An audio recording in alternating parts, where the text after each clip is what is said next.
भगवान वासुदेवको पूजा गर्नु पर्दछ। अनि अन्नको कामना,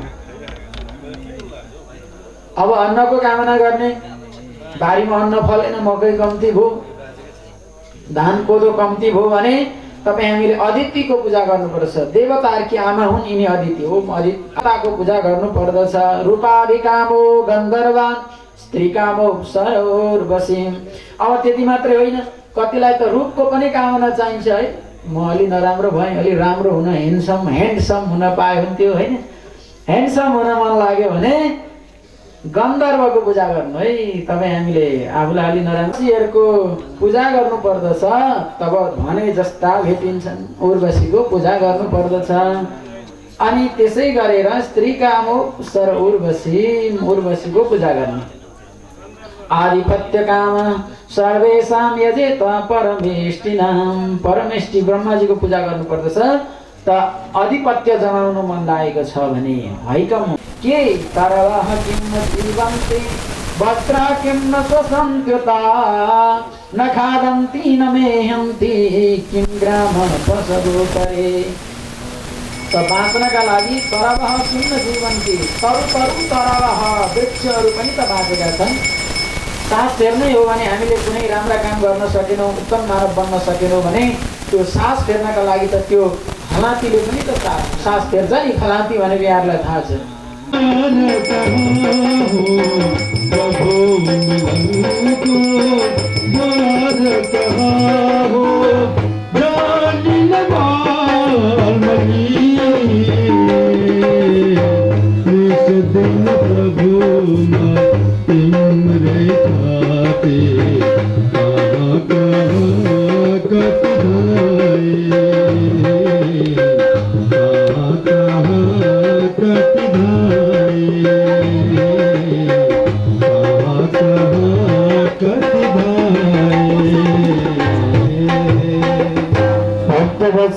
भगवानको सृष्टिको वर्णन गर्दा सबैभन्दा पहिले भगवान नारायणले एकोहम बहुश्याम खेल्न मन लाग्यो, क्रीडा गर्न मन लाग्यो। एक्लै खेल हुँदैन, क्यारमबोर्ड खेल्नु पर्यो अथवा कुनै खेल खेल्नु पर्यो, टोपी लुकाई खेल्नु पर्यो, जे खेल खेल्न पनि गट्टी खेल्नु पर्यो, एक्लै हुँदैन। एकोहम बहुश्याम, म एउटा छु, धेरै हुनु पर्यो भनेर विचार गर्नुभयो भगवानले स्वयं। र त्यस पछाडि भगवानले भगवानका नाभिमा कमलको फूल उत्पन्न भयो। कमलको फूलमा ब्रह्माजीको उत्पन्न भयो। ब्रह्माजीले चारैतिर हेर्नुभयो, ब्रह्माजीका चारवटा शिर भए, चारवटा टाउका भए। ब्रह्माजी त्यो कमलबाट तल ओर्लिनु भयो। तब जति वर्ष ओर्लिए पनि त्यो मूल जड पत्ता लाउन सक्नु भएन। त्यही माथि चढ्नुभयो। त्यहाँ माथिबाट कमलका फूलबाट पानी खसिरहेको थियो समुद्रमा। त्यहाँ पानी खस्दा टप टपको आवाज आइरहेको थियो। ए मैले तपस्या गर्नुपर्ने रहेछ भनेर तपस्या गर्न थाल्नुभयो। जब तपस्या गरिसकेपछि भगवानले प्रत्यक्ष गोचर भएर दर्शन दिनुभयो। अनि दर्शन दिइसकेपछि भगवानले एउटा कुरा आग्रह गर्नुभयो कि म तिमीलाई यो चतुश्लोकी भागवतको उपदेश गर्दछु। चारवटा श्लोकले युक्त भएको चतुश्लोकी भागवत म तिमीलाई प्रदान गर्दछु। तिमीले यसलाई त्वमे तद् विपुलीकुरु, तिमीले यसलाई विस्तार गरेर वर्णन गर्नु भनेर आदेश गरेर चतुश्लोकी भागवतको उपदेश दिनुभयो। र भगवानले भन्नुभयो तिमी अब सृष्टि गर भनेर अन्तर्ध्यान हुनुभयो। र त्यही चारवटा श्लोक चतुश्लोकी भागवत नारायणले दिएको ब्रह्मालाई, ब्रह्माजीले आफ्ना पुत्र नारदजीलाई प्रदान गर्नुभयो सज्जन। र सौनकादि 88,000 ऋषि महर्षिहरूले सोधे ती चारवटा श्लोक के थिए त? ती चतुश्लोकीको बारेमा हामीलाई सुनाउनुहोस्। ती चारवटा श्लोक हुन्। अहमेव समेवा भन्नुभएको छ भने हे ब्रह्मा, अहम एव अग्रे आसम, पहिले म मात्रै थिएँ, अहिले पनि म मात्रै छु, पछि पनि म मात्रै रहन्छु। म पहिले पनि थिएँ, अहिले पनि छु, पछि पनि रहन्छु। म भूत वर्तमान भविष्य तिनै कालमा रहन्छु।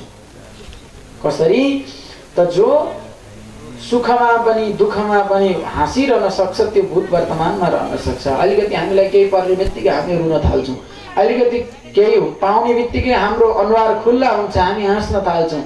त सुख दुःख हाँसो रोदन हामीमा बराबर छ। तर भगवानमा एक छत्र एक प्रकारको मुखमण्डल सधैँभरि रहिरहन्छ। पुराणका लक्षणको बारेमा वर्णन गरिन्छ। अत्र सर्गो विसर्गस्थ स्थानं पोषण मुक्तया। विसर्ग स्थान पोषण कर्म वासना मन्वन्तर ईशानु कथा निरोध मुक्ति आश्रय 10 यी रहेका छन् सजन। त यी पुराणका 10 लक्षण मध्यमा तृतीय स्कन्धबाट प्रारम्भ हुन्छ। प्रथम र द्वितीय स्कन्ध केवल भूमिका मात्रै हो।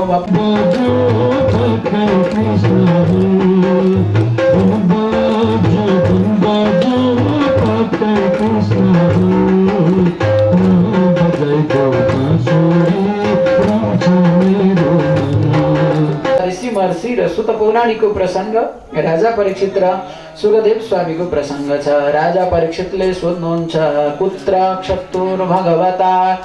मुनि र विदुरको भेट भयो अरे, कहाँ भयो, कसरी भयो?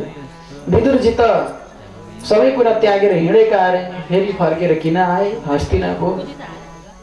त कस्तो भेट भयो, कस्तो प्रसंग भयो, उहाँको के भयो, मलाई सबै सुनाउनुहोस्। विदुरजी हिँड्नुको कारण के हो? त सुखदेव स्वामी राजा परीक्षितलाई भन्नुहुन्छ लागेर दुर्योधनका कुरालाई सुनेर आफ्ना भाइ पाण्डुका पुत्रहरूप्रति अन्याय गरे। उनको विनष्ट दृष्टि आँखा देख्दैनथे धृतराष्ट्र। दुई प्रकारका आँखा हुन्छन्, बाहिरी आँखा र ज्ञानको आँखा। यिनको बाहिरी आँखा त फुटेको थियो तर ज्ञानको आँखा पनि फुटेको थियो। आफ्ना सन्तान र भाइका सन्तान बराबर हुन्, उनीहरूलाई दुःख दिनु हुँदैन, हेप्नु हुँदैन भन्ने कुरो उसमा थिएन धृतराष्ट्रमा। आफ्ना छोराका कुरामा लागेर दुर्योधनका कुरामा लागेर लालको घरमा डढाउन पनि पछि परेनन्। प्रवेश दुशासन जा साडी खिच। दुशासनले आज साडी खिच्न लागे द्रौपदीको। त्यो भारी सभामा पंच पाण्डव र कौरवको सभा, त्यसमा दुशासनले साडी खिच्न लाग्यो। कौरवले पत्थरले हिर्काएर यिनका हातका सबै चुराहरू फोरिदियो, कपालमा समातेर अनि त्यस्तो भयावह दुर्व्यवहार गरे नारी जातिको। पंच पाण्डवहरूलाई मेरा पति हो, मलाई बचाऊ बचाऊ भनेर द्रौपदीले आलाप विलाप गरिन्। पंच पाण्डवहरू मुन्टो निहुराएर बसे। किनकि आफूले कसैलाई कुनै चिज दिइसकेको छ अनि हारेको छ भने त्यसको अधिकार हुँदैन। 250 500 रुपियाँ तपाईँ हार्नु अनि अहिलेको मेरो पैसाले भन्नु त दिन्छ, त्यसले दिँदैन। त्यस कारणले आफूले हारिसकेपछि त्यसको अधिकार आफूमा हुँदैन। परमात्मा भगवान श्रीहरिको यिनले पुकारा गरिन्। भगवान श्रीहरि वस्त्र कपडा भनेर आउनुभयो र द्रौपदीको लाजलाई ढाकिदिनुभयो सज्जन। त यस्तो अवस्था भयो जब यस पछाडि जुवा तास खेल्ने क्रममा अब एउटा अन्तिम दाउ थियो, जुन दाउमा युधिष्ठिरले जितेमा अथवा दुर्योधनले जितेमा जसले हार्छ हार्ने वनवास जाने। 12 वर्षसम्म वनवास, 1 वर्ष गुप्तवास, जित्नेले राज्य भोग गर्ने। त्यो 1 वर्षको गुप्तवासमा देखिएमा लुकेर बस्नु पर्ने। यदि देखियो भने फेरि 12 वर्ष वनवास र 1 वर्ष गुप्तवास जोड्दै लगिनेछ, यस्तो नियम थियो। त पंच पाण्डवहरूले हारे, किनभने शकुनीको कपटद्वारा त्यहाँ पासा लगाइएको थियो। तपाईँ हामीलाई पनि यसै गरेर झुक्क्याउँछ यी तासहरू खेल्ने। र तब पंच पाण्डवहरू त्यो जाडोको समयमा जङ्गलमा त्यो खाली खुट्टा हिँड्नु पर्दा, भोकै हिँड्नु पर्दा अनि त्यो तृणमा घाँसमा ती झारमा शयन गर्नु पर्दा अत्यन्तै कठिन परेको थियो सज्जन यिनीहरूलाई। सैयामा पनि निद पर्न घरमा जसलाई गाह्रो थियो, त्यस्तालाई लखेटी घोर वनमा भैमा सुताइदियो। तेरो पूर्ण भयो मनोरथ सबै हे दुष्ट दुर्योधन, जाने लौ कसरी कहाँ अब भनी आतिन्छ मेरो मन। त कहाँ जाउँ? कुरुवंशमा भएको यो दुर्योधन चाहिँ क्यान्सर हो। कुरुवंशमा यो दुर्योधन क्यान्सर हो। यदि गोडाको पाउको बुढी अम्लामा अथवा कुनै अम्लामा, हातको कुनै अम्लामा घाउ भएर क्यान्सर सुरु भयो भने त्यो घाउ बढ्दै बढ्दै बढ्दै मुटुमा जुन दिन पुग्छ त्यसको मृत्यु हुन्छ। तब एउटा अम्लामा क्यान्सर लाग्ने बित्तिकै एउटा अम्लो काटेर फ्याँक्नुपर्छ। लोभ नगरिकन एउटा अम्लो काट्यो भने शेषम सुखम जीवती, फेरि अरू रहको शरीर आनन्दले बाँच्न पाइन्छ भने दासी पुत्र पालेको सेवक उब्रेको खाने कुकुरलाई दिएर उब्रेको कुकुरले खाए जस्तै जुठो खाने, आज मलाई घरबाट निकाल्ने त आफै निस्की भनेर काकालाई विदुरलाई गाली गर्यो। कहेन मन्त्रोपजुहाव जिह्वम, विदुर जति ज्ञानी कोही थिएन, धर्मको अवतार। उनले भनेको मान्ने कोही थिएन, कोही मान्दैन थियो। यता पाण्डवमा युधिष्ठिर जस्ता ज्ञानी धर्मको अवतार कोही थिएन, उनले भनेको नमान्ने कोही थिएन। यता विदुरले भनेको मान्ने कोही थिएन, त्यही भएर बिग्रियो। त गए यिनी घुम्दै घुम्दै यमुना नदीका किनारमा उद्धवसँग भेट भयो। उद्धवले के भन्नुभयो भने तपाईँ हरिद्वारमा जानुहोस्, मैत्रेय महामुनिसँगको भेट हुनेछ भने दाहिने छातीबाट धर्मको उत्पन्न भयो अगाडिबाट। अनि जो नारायण स्वयं भनिन्छ यज्ञ नारायण भगवान, अधर्म पृष्ठ त ब्रह्माजीको पिठ्यूबाट अधर्म जन्मियो। अनि त्यस्तै गरेर कुनै पनि सृष्टिले काम नगरेपछि ब्रह्माजीलाई आश्चर्यचकित हुनुभयो र ब्रह्माजीले आफ्नो शरीरलाई दुई भाग बनाउनु भयो। दाहिने भागबाट स्वयम्भू मनु पुरुषको उत्पन्न भयो, देब्रे भागबाट सतरूपा रानी स्त्रीको उत्पन्न भयो। यहाँबाट यी नारी र पुरुषको सृष्टि प्रारम्भ भयो। जाओ सृष्टि गर भनेर आग्रह गर्नुभयो। सृष्टि त गर्ने तर पृथ्वी छैन, रसातलमा डुबेको छ भनेर भनेपछि जब रसातलमा डुबेकी पृथ्वी डुबेकी छन् भनेपछि ब्रह्माजीले ध्यान गर्न लाग्नुभयो। ध्यान गर्दा ब्रह्माजीका नाकबाट सानो एउटा जीवको उत्पन्न भयो।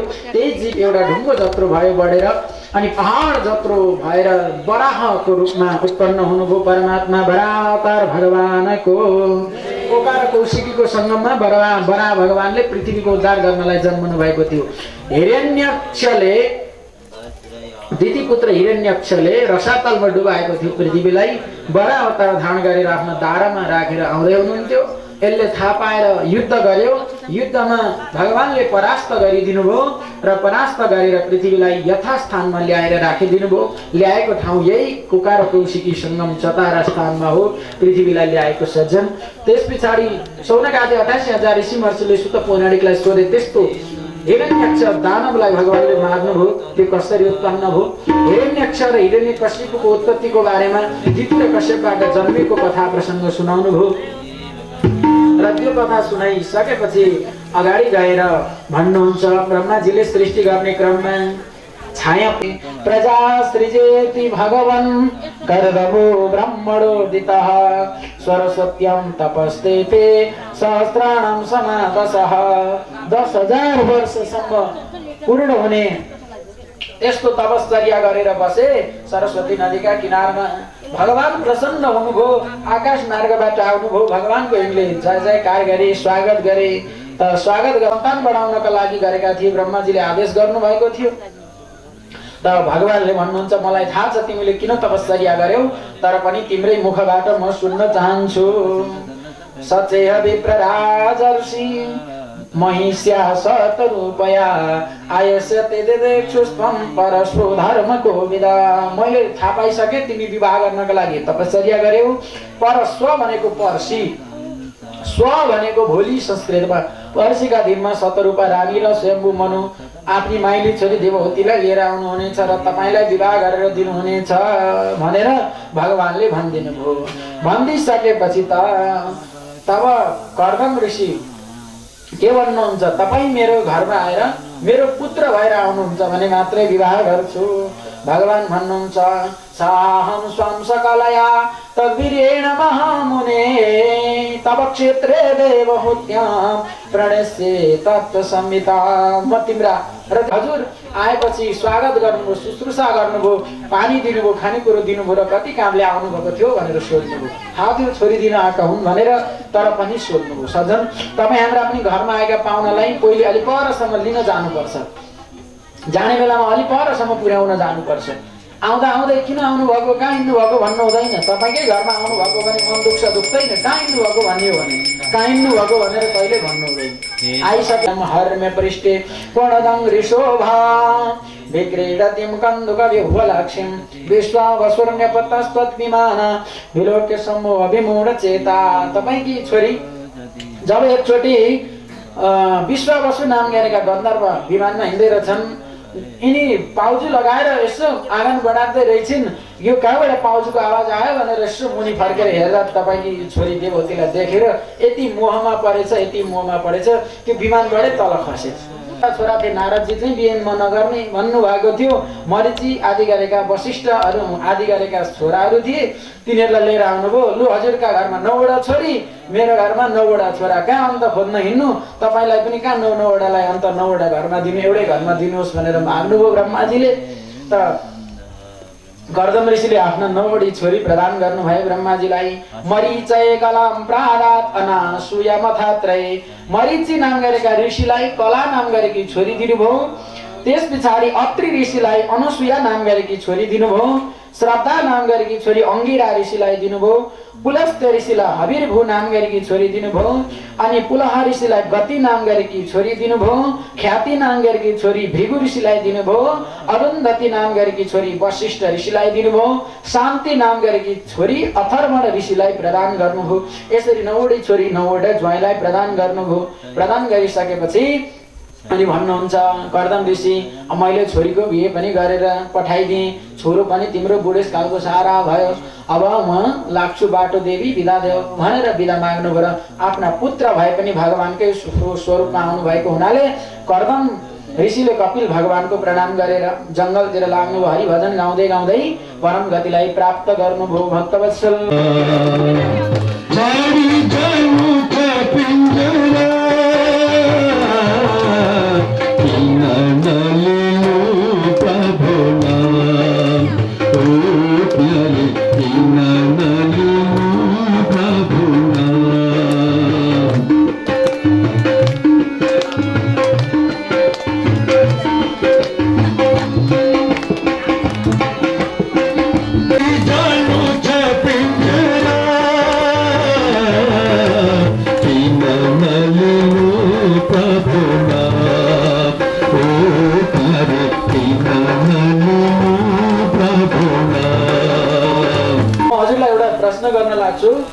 कि म राजकुमारी भएर पहिले सानामा स्वयम्भू मनु र शतरूपा रानीकी छोरी भए।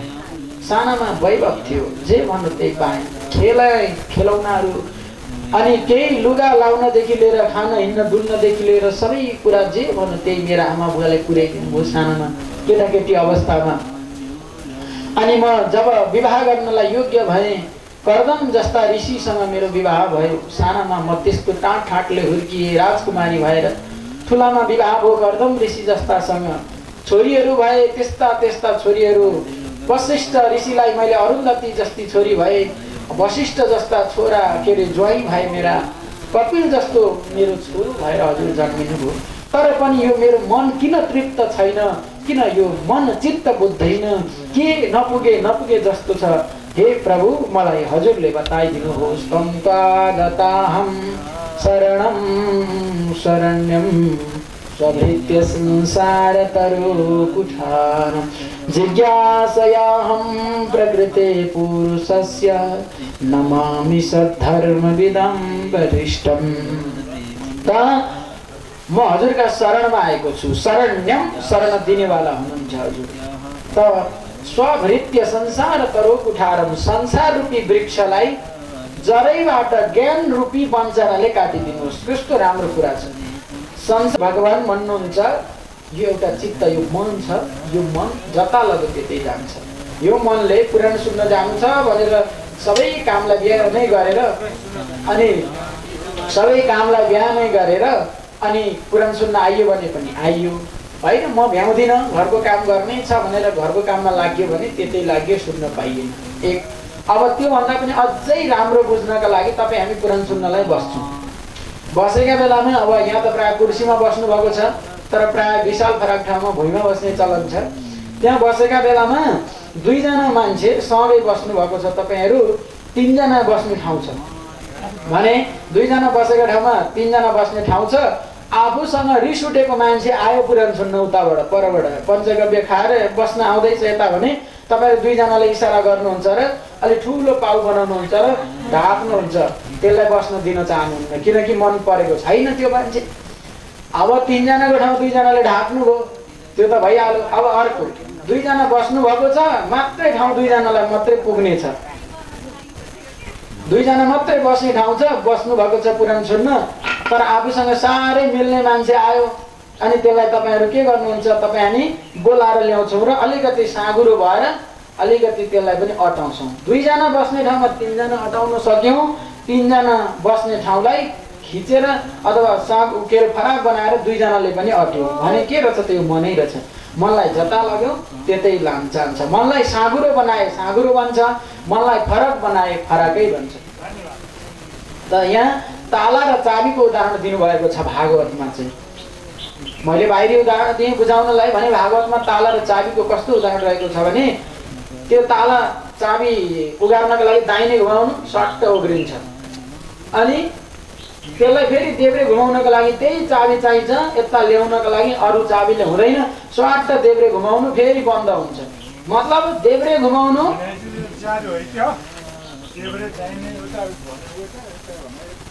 हो त्यता जाउँ। हवस् जय हो जय हो भक्तवत्सल भगवानको। देखौँ भने सहनशीलता हुन्छ उनीहरूमा, सन्त कहिल्यै रिसाउँदैनन्, कारुणिका दयावान हुन्छन्, सबै भूत प्राणीहरूलाई बराबर मान्छन्, उनीहरूको शत्रु हुँदैन, शान्त स्वभाव भएका हुन्छन्, कहिल्यै रिसाउँदैनन्। अरे सन्त सज्जन सन्त स्वभाव भएका व्यक्ति रिसाउँदैनन्। अब सुन्नुहोस् है, एउटा दृष्टान्त यहाँहरूलाई बुझाउनको लागि सुनौ। मेरो सन्तान भनी मरी मेटे, मेरो शाखा मेरो सन्तान भनी मरी मेटे, अभिमानको सारङ्गी जुनी भरी रेते, अभिमानको सारङ्गी जुनी भरी रेते, आखिरमा अभिमानले छाड्ने भयो नि, आखिरमा अभिमानले छाड्ने भयो नि, टाढा भयो दुनिया कसो गरुने, टाढा भयो दुनिया कसो गरुने।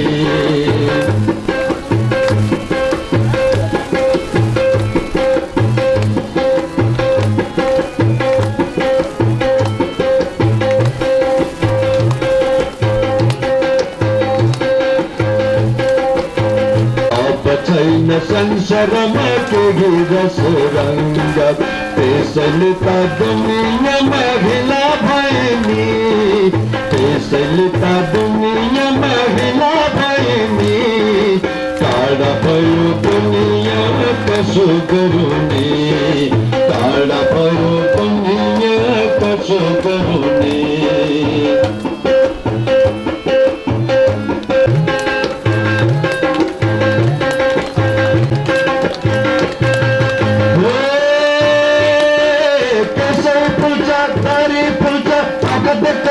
कान सुन्दैन चौरी पत्थरले हुन्छ, भरक भरक बन्दै गइन्छ कतरी कामेना, तर पनि परिवारको माया पाउँदैन, बुढुले माया पाउँदैन। त्यसै कारणले गर्दा परमात्माको नाम मात्रै आफ्नो हुन्छ। जति जपेको नाम छ त्यो नाम आफैसँग जाने हो, त्यो नाम रूपी पुण्य मरेर जाँदा पनि लिएर जाने हो। सम्पत्ति त मसान घाटसम्म पुर्याउला नि, अलिकति 2-4 रुपैयाँ तेरो बुर्की भन्छन् नि, 1 मानो चामल छातीमा राखिदिन्छन्, 1 बुर्की चामल त्यही हो, त्यो मसान घाटमा पुग्छ, त्यो चामल पनि त्यहाँसम्म लगाएको कपडा पनि त्यहीँनिर खोलिदिन्छन्, यतिकै डराउनु हुँदैन भनेर सजन। त्यसै कारणले आफूसँग हामीसँग जाने तत्त्व के हो, त्यो राम नाम हामीसँग जाने हो, त्यो राम नामलाई हामीले जप्नु पर्दछ। संसार यस्तै छ, संसारमा आफ्नो भनेको त आफूसँग भएको भनेको त राम नाम मात्रै हो, त्यो आफैले बटुल्नु पर्दछ। आमा मैले तपाईँलाई यी कुराहरू श्रवण गराएँ, अब मलाई बिदा दिनुहोस् है भनेर बिदा माग्नुभयो। देवहूतिले पनि ती ज्ञानका कुरालाई सुनेर पुत्रलाई बिदा दिनुभयो। कपिलदेव भगवान आज गंगा सागरमा गएर विलीन हुनुभयो। आज पनि माघे संक्रान्तिका दिन माघ महिनाको 1 गते कपिल भगवानको दर्शन गर्न महासागरमा जाने गर्दछन् व्यक्तिहरू। अरू तीर्थ बार बार अनि महासागर एक बार अन्त सागर जान्छन्। महासागर एकचोटि जीवनमा जानुपर्छ। त्यहाँ गएर भगवान कपिलदेवको दर्शन गर्नलाई ती कपिलदेव सागरमा गएर विलीन हुनुभयो। आमाले पनि त्वमेव ध्यायतिं देव अपत्यं कपिलं हरिं बभुवा चिरतो वत्स निष्प्रिया तादृशे गृहे। तिमीले पनि आफ्ना पुत्र कपिलदेव भगवानको चिन्तन गर्दै गर्दै आमा देवहूतिले पनि परम गतिलाई प्राप्त गर्नुभयो। स्वर्ग र देवहूतिको प्रसङ्ग कथा सुन्यौं। अब यो कपिलदेव भनेका को हुन्, देवहूति भनेकी को हुन्, कर्दम ऋषि को हुन्, यी कथाहरूलाई हामी सुनौं, जीवनमा हाम्रो जीवनमा घटित गरौँ। त अब सबैभन्दा पहिले कर्दम ऋषि थिए। कर्दम ऋषि भनेको निर्मल आत्मा हो। निर्मल आत्मा भयो भने देवहूतिसँग विवाह गरे। ती देवहूति भनेकी निर्मल बुद्धि, बुद्धिसँग आत्माले विवाह गरे। जब आत्मा र बुद्धिको मिलन भयो, निर्मल आत्मा र निर्मल बुद्धिको बिहे भयो, उस्तै उस्ता जोडी घरमा भयो भने गृहस्थी राम्रो हुन्छ। त निर्मल आत्मा र निर्मल बुद्धिको विवाह भयो भने के हुन्छ, नवदा भक्ति पैदा हुन्छ। 9वटी छोरी जन्मे, ती 9वटी भक्ति हुन्। श्रवणं कीर्तनं विष्णु स्मरणं पादसेवनम् अर्चनं बन्धनं दास्यं सख्यम आत्मनिवेदनम्। त्यो नवदा भक्ति भनेका 9वटी छोरी हुन्। 9वटी छोरी भइसकेपछि के हुन्छ त, ज्ञानको अवतार कपिलदेव। भक्ति भएपछि ज्ञान हुन्छ। कपिलदेव छोरो भनेको ज्ञानको अवतार हो। जब ज्ञान हुन्छ तब वैराग्य हुन्छ। वैराग्य भएपछि संसारलाई त्याग्न सकिन्छ। संसारलाई त्यागेपछि आफ्नो पनि तरन तारण र मुक्ति हुन्छ। यही हो कथा।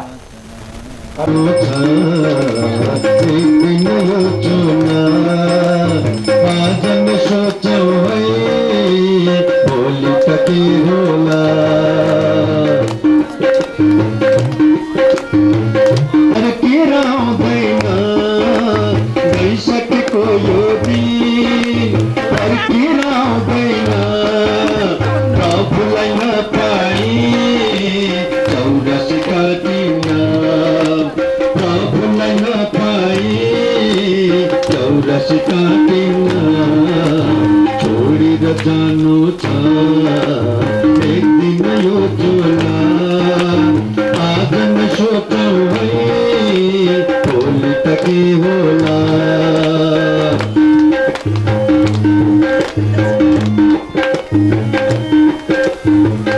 अमूल्य जीवन यो बार बार पाइँदैन। अमूल्य जीवन यो बार बार पाइँदैन। धन दौलत सम्पत्ति बेला चाहिँदैन। धन दौलत सम्पत्ति बेला चाहिँदैन। छोडेर जानु छ एक दिन यो चोला आज न सोचौँ है भोलि त के होला।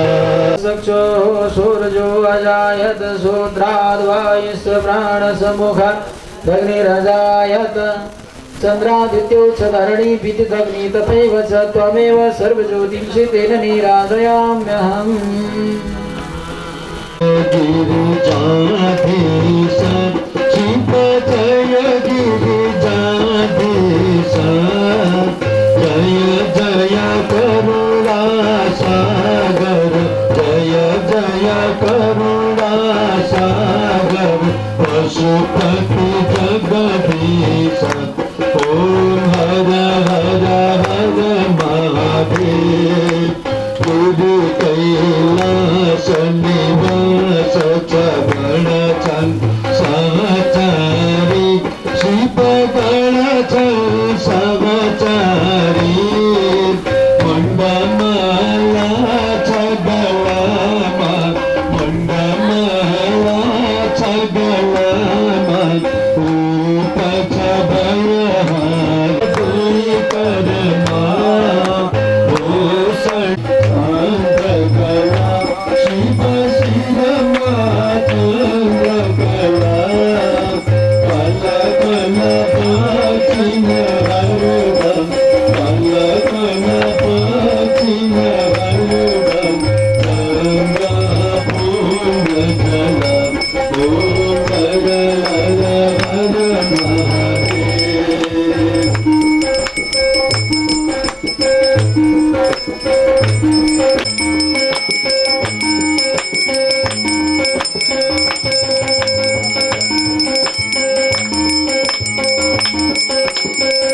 नाम संकीर्तनम यस्य सर्व पाप प्रणाशनम प्रणामो दुख शमनम तं नमामि हरे परम। श्री कृष्ण वृंदावन का बिहारे हे सत्य को सुंदर रूप धारे हे विश्वव्यापी त्रयता पारे उद्धार मृगरे मुरारे।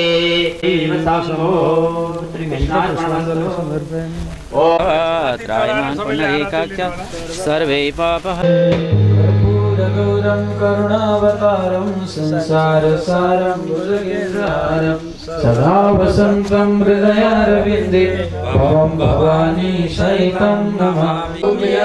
सकलं परस्मै नारायणायेति समर्पयामि।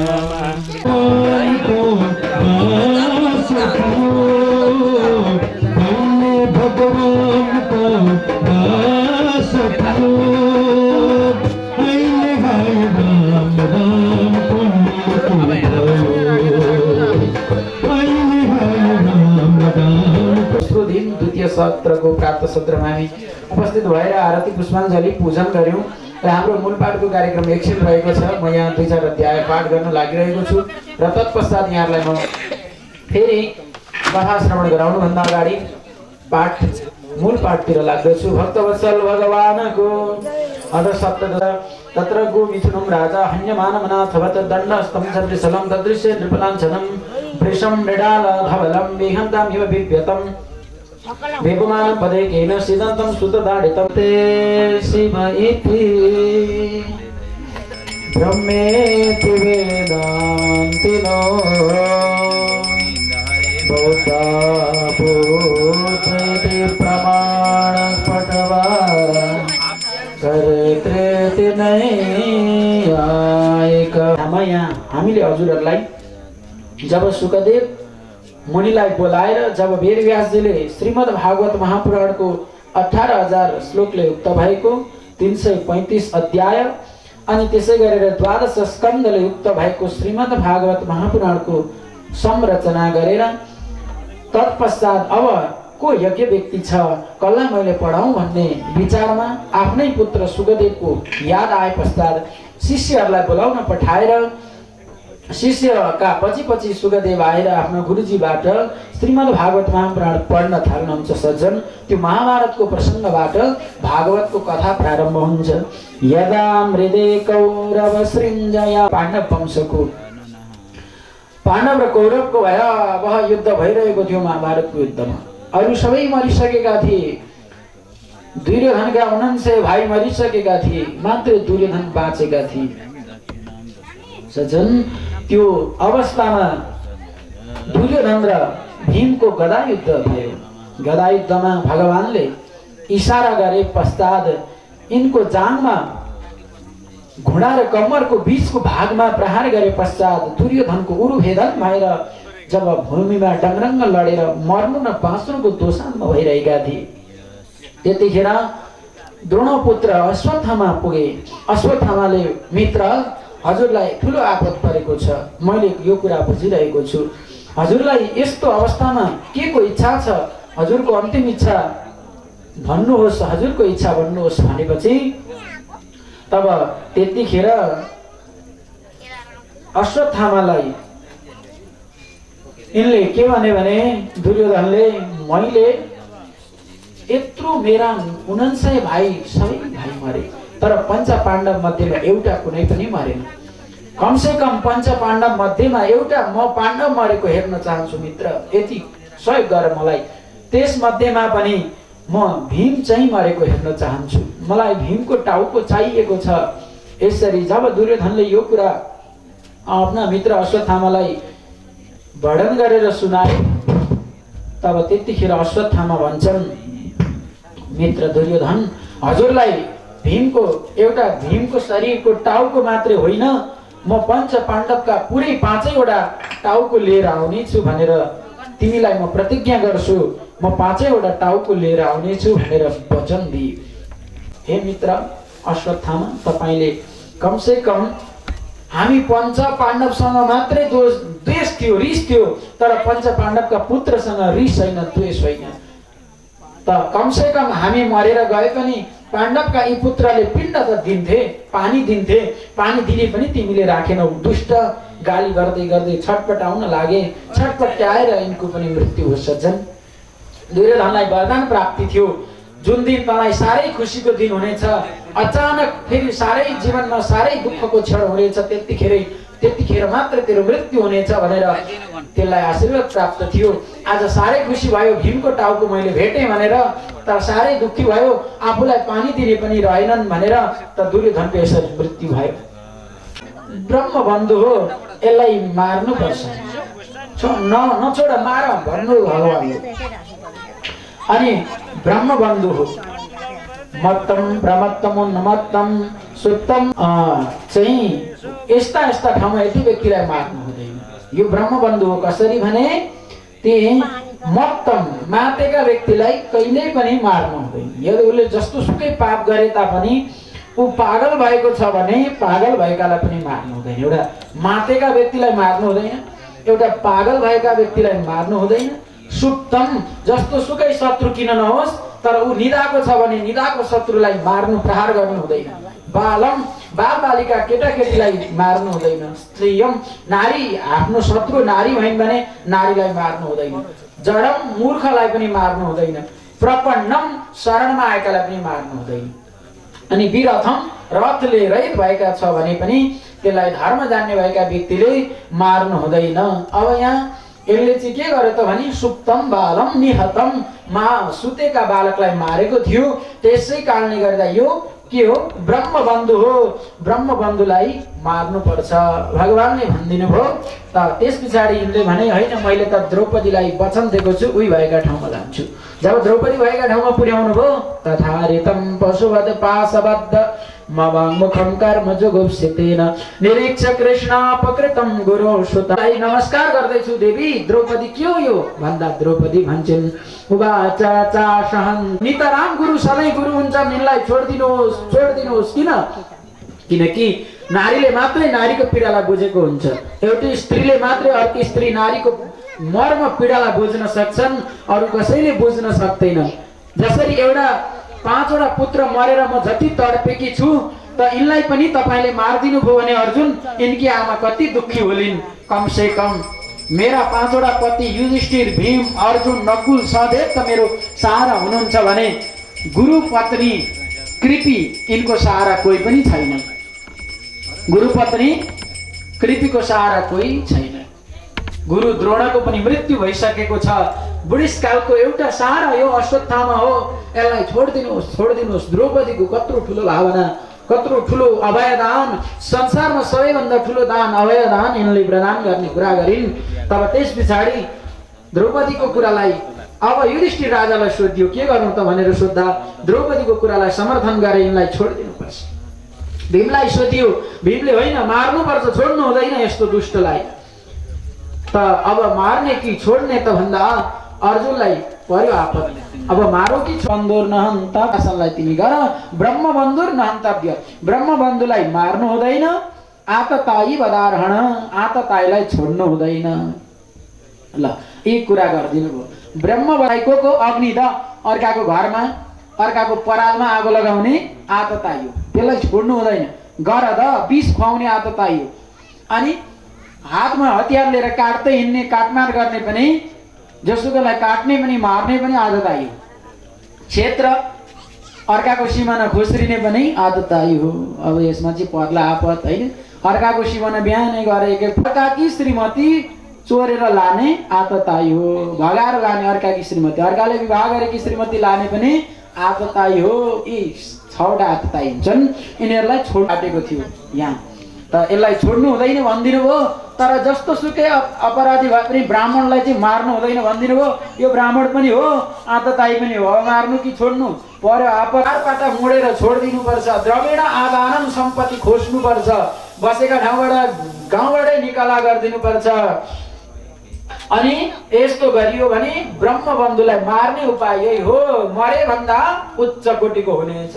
यस्तो कुराको ज्ञान आयो तब अश्वत्थामालाई समातेर चारपाटा मोडेर अनि शिरमा भएको मणि निकालेर अर्जुनले अश्वत्थामालाई छोडिदिए। पुत्र शोकातुरा सर्वे पाण्डवा स कृष्णया, स्वयंको छोरो हो त भनेर सोधे।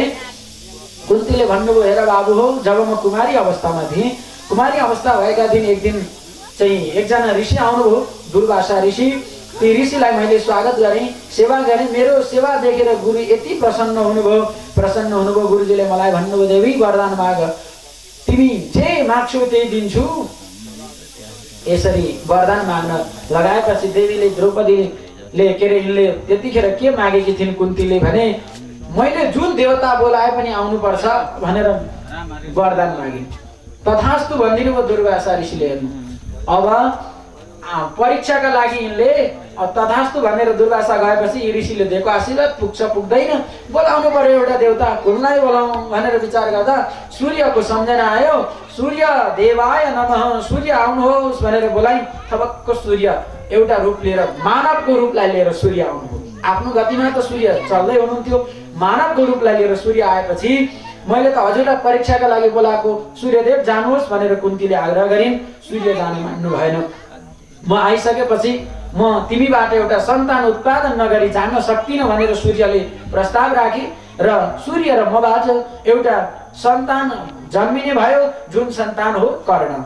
र सूर्य र मबाट जन्मिएको सन्तान, म कुमारी अवस्थामा थिएँ, मेरो विवाह भएको थिएन, मलाई लोक लाजले गर्दा मैले त्यो बच्चालाई, त्यो बालकलाई मैले नदीमा लगेर एउटा बाकसमा राखेर सुरक्षित तरिकाले बगाइदिएकी थिएँ। त्यो बालकै आज लगेर कसैले पालन पोषण गरेर त्यो एकदम युद्ध गर्नका लागि महावीर बनेर आएको थियो। यो कुरो मैले तिमीलाई अगाडि वर्णन गर्न सकिनँ, भन्न सकिनँ। पुत्र क्षमा गर है भनेर यसरी माताले भने पश्चात सबै पञ्च पाण्डवका आँखाबाट आँसु आए। यदि हाम्रा दाजु कर्ण हुनुहुन्थ्यो भने हामी दाजुलाई राज्य दिएर हामी बनैमा जान्थ्यौँ नि। आफ्नो दाजुलाई मारेर राज्य गर्ने हाम्रो कुनै पनि अभिलाषा थिएन आमा, तपाईँले हामीलाई ढाँट्नुभयो। आजदेखि उता नारीहरूको किलकिले नहोस्, नारीहरूले कुनै कुरा अड्याउन नसकुन् भनेर युधिष्ठिरले आमालाई गाली गर्नुभयो, श्राप दिनुभयो र तपाईँ हामी उखान गर्ने गर्छौँ नि होइन। युधिष्ठिर राजाले त जुन अरू कसैले पनि आमाको गर्भमा दर्शन भगवानको गर्न पाएनन्, जन्म लिनै पर्यो भने त्यस्ता आज पुण्यवान परीक्षित रहे। यसरी भगवानले आज यिनको रक्षा गर्नुभयो। रक्षा गरिसकेपछि फेरि रथमा चढेर द्वारका जान लाग्नु भएको थियो। तब त्यस पछाडि त अब कुन्ती माता आउनुभयो र कुन्ती आएर अनि भगवानलाई भन्न लाग्नुभयो नमस्ते पुरुषं त्वाद्यं ईश्वरं प्रकृते परम अलक्ष्यम सर्व। अज्ञान रूपी पर्दाले ढाकेको छ र देख्न पाइँदैन प्रभु।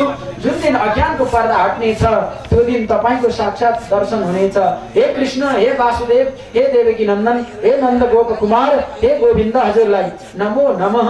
हजुर छोडेर नजानुहोस् भनेर यसरी आज कुन्तीले विलाप गर्न लागिन्। कुन्तीले भगवान श्रीकृष्णको स्तोत्र वन्दन गर्न लागिन् र भगवानलाई प्रसन्न गराउन लागिन्। भक्तवत्सल भगवानको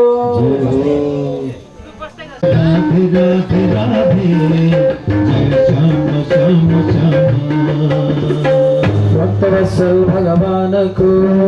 यसरी मेरो पुत्र भीमले जब विष खाएको बेलामा आज कौरवहरूले कपट गरेर दुर्योधनले भीमलाई खिर खुवायो विष लगाएर, अनि त्यस पछाडि तलाउमा लगाइदियो।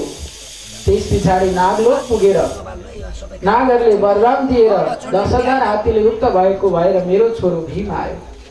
भीमलाई त्यो बनाउने पनि हजुरकै कृपा हो। यदि हजुरको कृपा थिएन भने मेरो छोरो भीमको मृत्यु त्यतिखेरै हुन्थ्यो। वनवास कृत्र छ, कृत्र त असत सवाय। त वनवासमा अत्यन्तै गाह्रो परेर बसेका बेलामा हजुरले रक्षा गर्नुभयो कसरी? जब एक दिनको कुरा हो, दुर्वासा ऋषि आफ्ना 10,000 शिष्यका साथमा कौरवका घरमा आइपुग्नु भएछ, दुर्योधनका दरबारमा। पञ्च पाण्डवहरू पनि वनवासमा छन्। ती पञ्च पाण्डवका पनि गएर कृपा गरिदिनु है हजुरले भनिदियो। यसो सुन्दाखेरि त काकोक्ति वक्रोक्ति राम्रो लाग्छ, तर वास्तवमा त्यसको अर्थ बेग्लै हुन्छ। त उनले आफूले त 84 व्यञ्जन खुवाउने अवस्था थियो, खुवाए, तर पञ्च पाण्डवले वनमा के खुवाउनु? 10,000 शिष्य छन्, तिनीहरूलाई खुवाउन सक्दैनन् पाण्डवले। अनि श्राप भएर मर्ने भस्म हुने के गर्छन् यिनले श्राप दिन्छन्। पञ्च पाण्डव मर्छन्, फर्केर आउँदैनन्, राज्य बाँड्नु पर्दैन, यो हिसाबले भनेको। त्यस पछाडि यिनले बुझेनन् कुरो।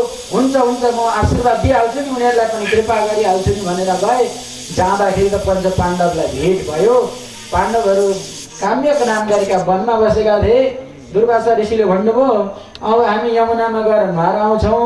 नुहाएर आउँदाखेरि 10,000 शिष्यसहित मलाई भोजन तयार पार्नु, भोक लागेको छ। अब त्यस पछाडि भीम दौडेर गएर द्रौपदीले नखाउन्जेलसम्म सकिँदैन थियो यिनका घरमा। सूर्य भगवानले एउटा भाँडो दिनुभएको थियो, पात्र, जुन पात्रमा पाकेको अन्न द्रौपदीले जुन दिन खान्छन्, जतिखेर खान्छन्, अन्तिममा द्रौपदीले खाएपछि सकिन्छ। तर द्रौपदीले नखाउन्जेल त्यो अन्न, त्यो भाँडाको अन्न कहिल्यै नसकिने, त्यस्तो वरदान थियो। जाँदा त द्रौपदीले खाइसकेको रहेछ।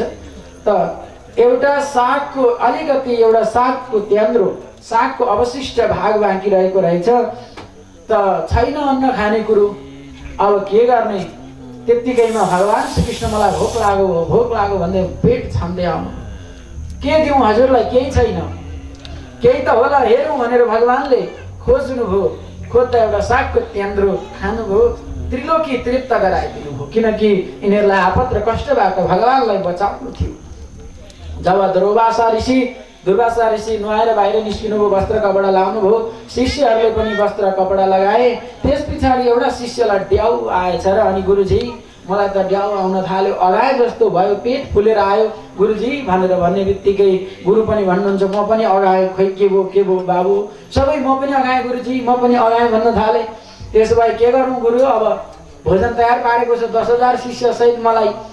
अब बाबु हो लागौँ बाटो यतै यमुना नदीका किनारको तिर लागौँ भागौँ भनेर दुर्वासा ऋषि पनि शिष्यका साथमा बाटो लाग्नुभयो।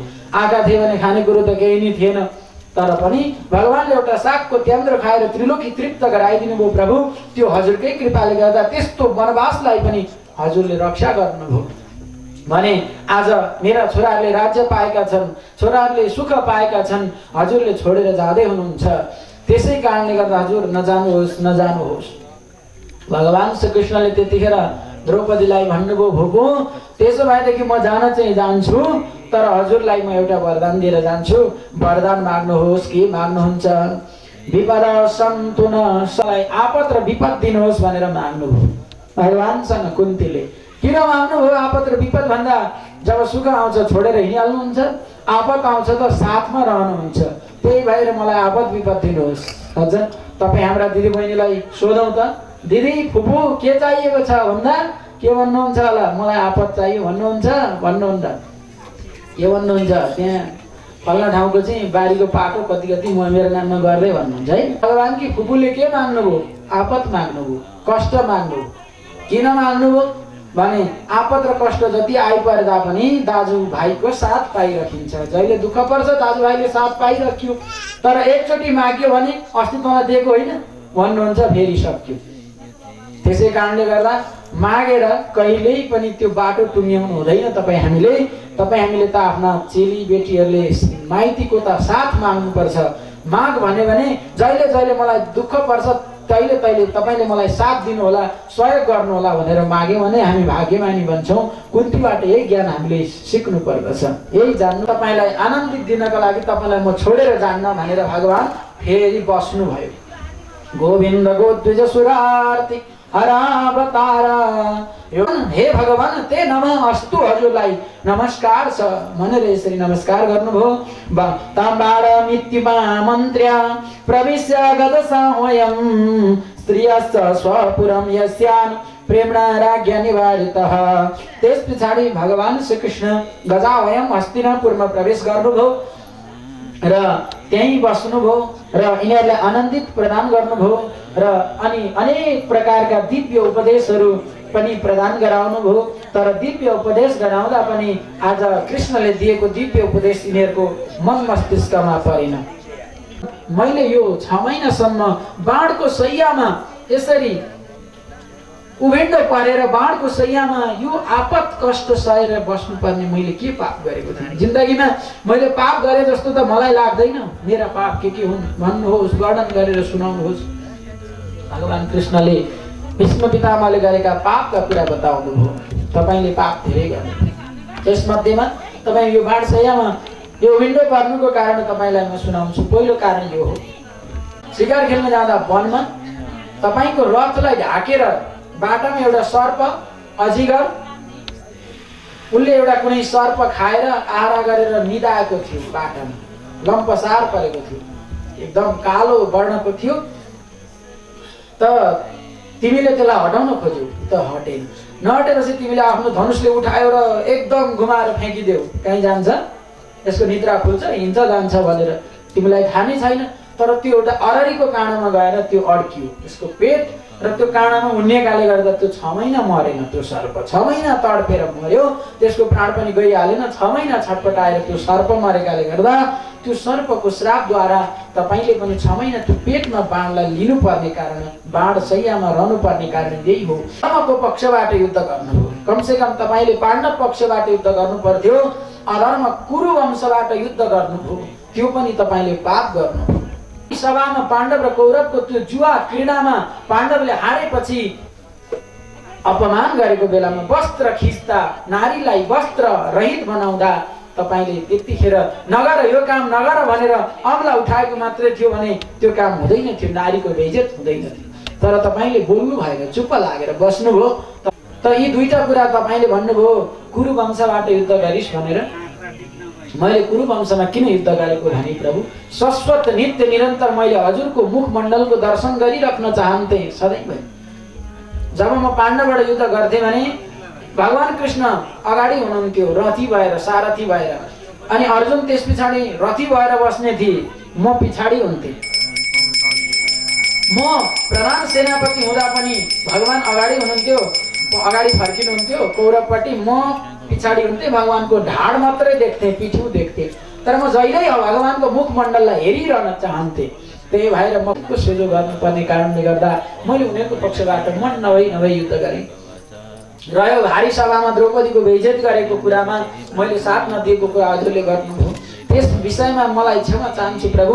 मैले त्यो दुष्टहरूको अन्न खाएकाले गर्दा मेरो बुद्धि पनि बिग्रिसकेको थियो। यादृशी भक्षति अन्नम बुद्धि तादृशी जायते। जस्तो अन्न खायो त्यस्तै बुद्धि आउँछ। जब भीष्म पितामहले भन्छन्, है प्रभु यति बेर मलाई हजुरले सम्झाउनु पर्खाउनु भयो, म हजुरलाई पर्खाउँछु। जबसम्म मेरो मृत्यु हुँदैन तबसम्म हजुरले पर्खिनु पर्नेछ। सदैव देव प्रतीक्षा गर्नुहोस्। यति बेर त हजुरले मलाई प्रतीक्षा गराउनु भयो। कहिलेसम्म प्रतीक्षा गरौँ तिम्रो भन्नुभयो भगवानले। यावत इदम कलेवरम न हिनोमी, जहिलेसम्म यो मेरो कलेवरम शरीरलाई न हिनोमी त्याग्दिन, तावत प्रतीक्षताम, त्यति बेरसम्म हजुरले मेरो प्रतीक्षा गर्नुहोस्। यसरी होइन प्रसन्न हासा रुणलोचनोल्लसन अरुणलोचन उल्लसत। जसरी सूर्य कमल फुलेको बेलामा सूर्य लाग्ने बित्तिकै सूर्य कमल फक्राउँछ, त्यस्तै अनुहार बनाएर प्रमुखाम्बुजो ध्यान पतश्चतुर्भुजा, चार भुजा शङ्खचक्र गदा पद्मधारी भएर सूर्य उदय हुने बित्तिकैको फुलेको कमल जस्तो मुखमण्डल लगाएर मलाई हे दर्शन गर्न दिनुहोस् प्रभु। भगवान त्यही मुद्रामा बसिदिनु भयो। त्यस पछाडि भगवानले युधिष्ठिरलाई आग्रह गर्नुभयो, जाऊ सोध, गएर के सोध्न मन छ गएर सोधे। दान धर्मान राज धर्मान मोक्ष धर्मान विभागसः, स्त्री धर्मान भगवत धर्मान समास व्यास योगतः। उत्तरायण भनेको अर्को उत्तरायण भनेको एउटा उत्तरायण हुन्छ, एउटा दक्षिणायन हुन्छ। जम्मा एक वर्षमा 12वटा महिना हुन्छन्। 6 महिना दक्षिणायन, 6 महिना उत्तरायण। र त्यस पछाडि माघ फागुन चैत वैशाख जेठ असार उत्तरायण, साउन भदौ असोज कार्तिक मङ्सिर पुष यी दक्षिणायन। भने दक्षिणायन कालमा कसैको मृत्यु भयो भने उत्तरायण काल हुनुन्जेल पर्खिनु पर्छ भन्ने भावना शास्त्रीय मान्यता छ। र उत्तरायण काल भनेको देवताहरूको दिन हो, दक्षिणायन काल रात्रि हो। कसैका घरमा राति 12 बजी पुग्यौँ भने मस्त निदाका हुन्छन्, बिहानसम्म बाहिरै पर्खिनु पर्छ। भन्ने भावनालाई लिएर आज भीष्म पितामहले उत्तरायण काललाई पर्खिएका हुन्। उत्तरायण काल आएको छ, तपाईलाई म अरू त के नि गर्न सक्छु र म यी 11वटा श्लोकलाई, यी 11वटा पुष्पका रूपमा हजुरलाई म आज हजुरलाई स्तोत्र गान गर्दैछु। त पुष्प ताग्राह छन्दद्वारा म हजुरको वन्दना गर्दैछु, हजुरले स्वीकार गर्नुहोस् भनेर आज भीष्म पितामह भगवानको स्तुति गर्न लागे। इति मति रूप कल्पिता वितृष्णा भगवती सात्वत पुंगवे विभुम्नि। भगवान श्री कृष्णले पनि अस्तिनापुरमा बसेर यिनीहरूलाई आनन्द प्रदान गर्नुभयो र केही समयपछि भगवानलाई द्वारकाको याद आयो। मैले द्वारका छोडेर गएको धेरै समय भइसक्यो, अब म द्वारका फर्केर जानु पर्यो भनेर भगवानले आज युधिष्ठिरलाई सोध्नु भयो, म अब जान्छु है भनेर। युधिष्ठिरले अनुमोदन गरे, हजुर जानुहोस् हजुर, तर हामीलाई कहिलेकाहीँ दर्शन दिन चाहिँ नभुल्नु होला भनेर। तब आमन्त्र्य विदा मागेर भगवान श्री कृष्ण सुन्दर घोडामा, रथमा घोडा लगाएर शैव्य सुग्रीव मेघ पुष्प बलाहका नाम गरेका घोडालाई लगाएर रथ तयार पार्नुभयो र भगवान श्री कृष्ण विदा मागेर त्यहाँबाट प्रस्थान गर्नुभयो। भगवान गएको रथलाई हेरिरहे यिनीहरूले, जबसम्म रथको धुलो आउँछ त्यो पनि हेरे। नसे हिरे विमुह्यन्तो विरहं सारङ्ग धन्वनः। त सारङ्ग नाम गरेका धनुधारी भगवान श्री कृष्णको विरह सहन सकेनन्। तब भगवान श्री कृष्ण जाँदा बाटामा घरका अट्टालीमा चढेर, छतमा चढेर फुलको वर्षा गरे भगवानलाई। भगवान अनेक प्रकारका गाउँलाई कट्दै कट्दै आनर्त नाम गरेका देशमा, आनर्त नाम गरेका स्थानमा पुग्नुभयो र आनर्तमा पुगेर सुन्दर शङ्ख बजाउनुभयो। पाञ्चजन्यम ऋषिकेशो देवदत्तम धनञ्जय। शङ्ख भगवानको हो, त्यो बजाउन थाल्नुभयो। भगवानको शङ्खको आवाज आउने बित्तिकै भगवानका पत्नीहरू दौडेर हाम्रा श्रीमान आउनुभयो भनेर लिन आए, लिएर गए। भगवानले सर्वप्रथम घरमा प्रवेश गरेर आफ्नी आमा माता त उत्तराको गर्भ प्राय नष्ट गरिसकेका थिए। भगवान कृष्णले इसैन जीवित पुनः फेरि जीवित गराउनु भएको थियो भने ती कथा मलाई सुनाउनु होला, के भयो। तब सुत पौराणिक सोनक आदि 88,000 ऋषि मत्स्यलाई भन्नुहुन्छ, मातुर गर्भगतो वीर सातरा भृगुनन्दन ददर्श पुरुषं कञ्चिन् दह्यमानोस्रतेजसा। तब भगवान श्री कृष्णले आज यिनलाई नष्ट प्राय भएकालाई गर्भमै आज रक्षा गर्नुभएको थियो। त यिनको जन्म भयो, राजा परीक्षितको जब जन्म भयो र यिनको जन्ममा जातकर्म संस्कार गरे, धेरै धेरै दान पुण्य गरे। अब कसैको जन्म भएको छ भने सुतक लागे कसरी दानदैन, तबसम्म जबसम्म नाल काटिँदैन तबसम्म सुतक लाग्दैन। त्यसलाई प्रजा तीर्थकाल भनिन्छ। यदि आपत पर्यो, पुराण लगाइयो भने नाम नराखिकन फेरि साङ्ग्य गर्नु भएन। अनि यता बालक जन्मिएको छ उता सपिन्डी गर्नुपर्ने, त्यस अवस्थामा हामीले नामकरण संस्कार गर्नुपर्दछ। तर यदि सहजमा नामकरण संस्कार 11 दिन नपुगी गर्नु हुँदैन, लाग्दैन। तर तपाईँ हाम्रो दसैँ तिहारमा टिको लगाउनका लागि हामीलाई गुरुजीहरूलाई बोलाउन आउनुहुन्छ। नानी जन्मेको 7 दिन भयो, नानी जन्मेको 4 दिन भयो, गुरुजी हामी त टिको लाउँदैनौँ, हामीलाई त केही मतलब छैन, कहाँ लाउनु र। तर हाम्रा बन्धुहरूले टिको लाउँछन्, अरे गुरुजी न्वारन पढिदिनु पर्यो भन्दै आउनुहुन्छ। तर टिको लाउनका लागि न्वारन पढेर टिको लाए पनि त सुतक त रहिरहन्छ, त्यो लागेको केही फल पाइन्छ र त्यस कारणले त्यो नगर्नु नै उचित हुन्छ। अब त्यसो भनिरहँदा पनि 10-12 वर्ष भयो हजुर टिको लाउन पाएको छैन भन्नुहुन्छ, फेरि के भन्ने त्यतिखेर आपतै आपत। त यस कारणले गर्दा 11 दिनका दिन यहाँ नामकरण संस्कार भयो। नामकरण संस्कार पछि अब यो बालक कस्तो हुन्छ त भनेर बालकको यहाँ भविष्यको वर्णन गरिन्छ। रातः दत्तः, भगवानले आज दान गर्नुभयो, अभय दान गर्नुभयो, जीवन दान गरेकाले गर्दा यिनको नाम विष्णु रात भयो र यिनलाई चारैतिर परीक्षा गरेकाले गर्दा यिनको नाम परीक्षित पनि हुनेछ। परितः इक्षति, त आमाको गर्भमा बचाउन जाँदा देखेको थियो शङ्खचक्र गदा पद्मधारी कृष्णलाई। अनि अघि अस्ति आमाको गर्भमा आएर मलाई बचाउने मान्छे यो हो कि त्यो हो कि भनेर चारैतिर यिनीले हेर्न थाले, परीक्षा गर्न थाले। त्यसै कारणले गर्दा यिनको नाम परीक्षित पनि रह्यो। त यस विचारका लागि बलि समान पनि हुनेछन्। बलिले 3 पाइला जमिनका न्युमा वरुण पासाले बाँध्दा पनि बलि धैर्य धारण छोडेका थिएनन्, बलि जस्तै धैर्य धारण गर्ने चाहिँ राम्रा कुराहरू सुनाउनु भयो। अनि अन्तिममा गएर चाहिँ अन्तिममा चाहिँ अलिकति थोरै भन्नुभएछ, अलिकति नराम्रो छ भन्नुभएछ। ज्योतिष गुरुजीहरूको नियम यही हो। तपाईँ हामीले ध्यान दिने कुरा, ज्योतिष गुरुजीलाई बोलाइएको हुन्छ, कोहीले राम्रो राम्रो भनिदिनुहुन्छ, जति राम्रो भन्यो सुनौ लाग्छ, अझै हेराइराखिन्छ है, निकै बेर भन्दै जस्तो हुन्छ, चिना हेर्न कति आनन्द आउँछ।